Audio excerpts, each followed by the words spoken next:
But what happened was they blew these things up to see what would happen. And what happens is when you blow up a nuclear weapon, you get a very fast pulse of gamma rays. These are really high-energy light waves. And these things slam into the atmosphere, and they blast out electrons from the atoms in the atmosphere. And these things stream out really quickly, and they generate a really strong magnetic field that lasts for a fraction of a second. And this is what, you hear about this electromagnetic pulse. And it blew out electricity in a lot of places. This was over the Pacific, and actually in Hawaii, which was like hundreds of miles away, they were getting shorts, they lost power, all this kind of stuff. And the claim is that Starfish Prime, this one blast, I don't remember the date, but it was in the early 60s, fed so much radiation into the Van Allen belts that it was elevated for years. And what happened was, yes, it did have a localized effect. There was more radiation for a while, but after a while it did settle down. And I think the problem that people bring up about this is that a solar flare would do the same sort of thing, or maybe just all the nuclear testing raised the radiation level. But in fact, it just wasn't a problem. If you look at the actual levels of the radiation in there and the path the astronauts actually took, wasn't that bad. Do they consistently monitor the levels of radiation? I mean, how do they know, like, how much damage this nuclear weapon launching into space did, and how much the radiation maintains, or how much stays out there? To my knowledge, and I'm not an expert in Starfish Prime, not being a nuclear technician, they did launch probes that went into the Van Allen belts. The reason they're called the Van Allen belts is because James Van Allen built this instrument that went on the first U.S. satellite that actually detected these high levels of radiation, and that's how they discovered these things, and that's how they continue to monitor the belts. Now, of course, we have satellites up there all the time. They're radiation hardened, and they actually do measure it. There's satellites inside the belt? They go in and out of the belts, and there are all sorts of devices on them to measure what the local radiation levels are. It's a good thing to monitor because in the case of a solar flare, that can dump a lot of high-energy electrons and protons into the magnetic field. Now, listen, I'm talking a little scientific here. I'm hoping everybody's bearing with me. And if you're listening in your car, you may want to pull over and take notes. And so it sort of feeds the belts, and they do get stronger for a while, and that's when you get a lot of northern light activity, aurora borealis, in the northern hemisphere. So actually, it's kind of cool. You get a solar flare, you get a pretty light show, and you think, geez, if there are any astronauts up there right now, they could be in a little bit of trouble. Now, what happens there? Now, what about solar flares that occurred supposedly, there was like a lot of solar activity and solar flares that occurred while these Apollo missions were going on. Yeah. What protected those guys? Yeah, this was kind of the suck factor in being an Apollo astronaut, is that when they launched these things, it was actually at the peak of the solar cycle. The sun has this 11-year cycle where it has a lot of activity, sunspots and solar flares and stuff like that. Right now we're at a minimum, but back then they were actually approaching a maximum. And honestly, it was just luck that there was not a massive solar flare during the Apollo missions. There was one in between two of them that was huge, and if they had been out in space, actually outside of the Van Allen belts protect the Earth from this stuff. They catch it like a net, and they feed it down into our atmosphere where it becomes harmless. Out in space, you get hit by a solar flare like this, you're dead. And these guys could have been on the surface of the moon during a flare like that, and they would have died 250,000 miles away from home of radiation sickness, which is a horrifying way to go. So these guys are true heroes in every sense of the word. They knew what they were getting into. So and it was basically a solar game of Russian roulette. That's right. It was just probability. I guess luck is probability taken personally. I believe the large man on my right said that initially. But it was just probability that they didn't that didn't happen. But I thought that there were some big solar flares that supposedly occurred during the Apollo mission. There was one. You realize, of course, the missions were spread out over 3 years. They went from 69 to 72, and they only lasted about, the first one, the Apollo 11 mission was like, 3 days there. They were on the moon for a few hours. They turned around and got out of there. So that was only 1 week. The later missions lasted longer. They were about 2 weeks. And the flare that I remember reading about happened in 72. I think it was between Apollo 16 and 17. And it was just simple luck. But there weren't any massive flares during the actual missions. There's one of these moon hoax guys, Ralph Renee. I believe Penn has some experience with him. Yeah, he was on Penn's show. The show, right.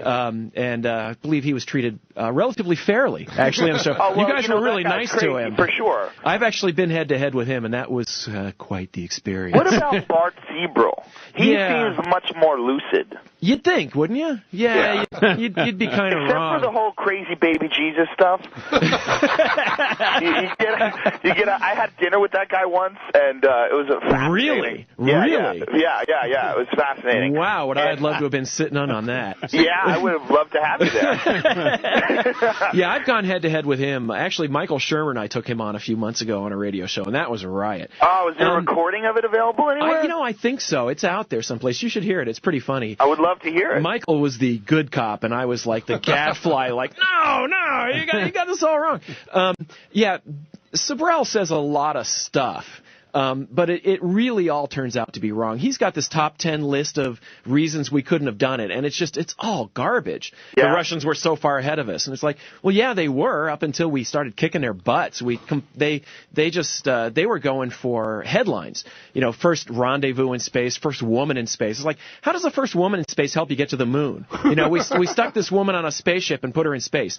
Great. That's a real engineering challenge, And so he makes these lists and stuff, and it doesn't make any sense. And he's making a lot of these same arguments, and most of them are pretty easy to show wrong. Now, let's go through a few of the more things that Joe said. Go through sure. A little bit more than less. Spend way too much time on radiation. I want people to know that we're talking to Joe Rogan. If you can't picture him, he was the host of Fear Factor. He's the one the government hates for making people eat bugs and destroying our culture. The government hates me for that? Absolutely. Damn. The FCC just put out a thing and said our culture is being ruined by shows where people eat bugs. Who the hell else are they talking about, Joe? I like Fear Factor. Put that out? The culture is being ruined by that? Yeah. That's hilarious. Yeah, there was just a thing of a senator is trying to help television culturally and do equal time stuff, and that quote was done by the FCC. There are shows where they make people eat bugs. That's like a syphilis and AIDS-ridden prostitute blaming her ill health on a hangnail. Absolutely. But there's no doubt about that. But you weren't mentioned by name, but I don't know. Is 60 Minutes making people eat bugs?